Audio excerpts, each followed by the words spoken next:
మాజీ మంత్రి BRS working president KTR పై Bhuvanagiri MP Chamala Kiran Kumar Reddy fire అయ్యారు. రేవంత్ ని ఫుట్బాల్ ఆడుకుంటానని కేటీఆర్ అంటున్నారని, ఆల్రెడీ రేవంత్ రెడ్డి రాజకీయంగా కల్వకుంట్ల కుటుంబంతో ఫుట్బాల్ ఆడుతున్నారని ఎద్దేవా చేశారు.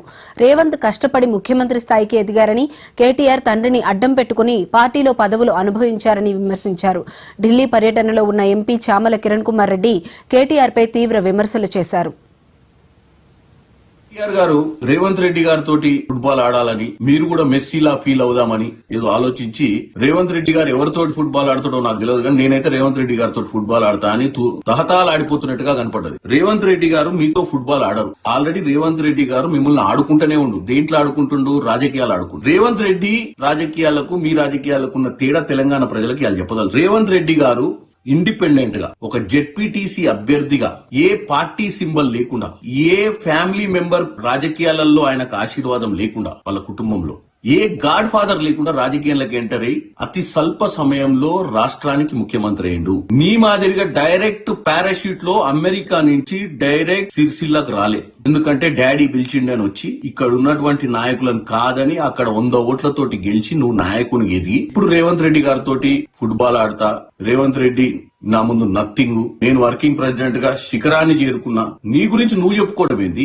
నీకు వర్కింగ్ ప్రెసిడెంట్ ఇచ్చిన తర్వాతనే నీది ఒక ఐరన్ లెగ్ అని నీ ఇంట్లోనే నీ సొంత బావ, నీ సొంత చెల్లె, నీకున్న సొంత నీ కజిన్లు అందరూ మాట్లాడుకుంటారు, బయట కార్యకర్తలు మాట్లాడుకుంటారు. నీ పుణ్యాననే ఈ రోజు కేసీఆర్ గారు ఫామ్ హౌస్ పాలైపోయిండు, రాష్ట్ర రాజకీయాలలో క్రియాశీలకంగా లేకుండా పోయిండు. నీ పుణ్యాననే 23 ఎన్నికలలో ఓడిపోయారు, నీ పుణ్యాననే పార్లమెంట్ లో గుండుసున్నా వచ్చింది, నువ్వు పుణ్యాననే కంటోన్మెంట్ ఓడిపోయింది, నీ పుణ్యాననే ఇవాళ జూబ్లీలు కూడా ఓడిపోయింది. ఇంకేం ఆడుకుంటావు? నువ్వు ఆడాల్సింది రాజకీయమే సరిగ్గా ఆడతలేవు, నువ్వు ఫుట్బాల్ ఆడేది. నేను ఒక్కటే చెప్తున్నా, కేటీఆర్ గారు, రేవంత్ రెడ్డి గారు ఏదైతే సమిట్, తెలంగాణ రైజింగ్ సమిట్ దిశగా ముందుకు పోతున్న సమయంలో మీకు ఫ్రస్ట్రేషన్ పెరిగినట్టుంది. ఎందుకంటే తెలంగాణ ప్రజలు మొన్న జరిగినటువంటి గ్రామ పంచాయతీ ఎన్నికలలో కూడా మీరు అనుకున్న విధంగా కాకుండా కాంగ్రెస్ పార్టీ బలపరిచిన అభ్యర్థులకు పట్టం కట్టడంతో మీ రాజకీయ భవిష్యత్ ఖతమైందనే ఆలోచన మీకు వచ్చింది. ఏదో ప్రెస్ మీట్ పెట్టాలని నువ్వో సైడు మీ బావో సైడు రోజు ప్రెస్ మీట్లు పెట్టి దులుపుకుంటూ పోతే ప్రజలు ఏమి పట్టించుకోరు.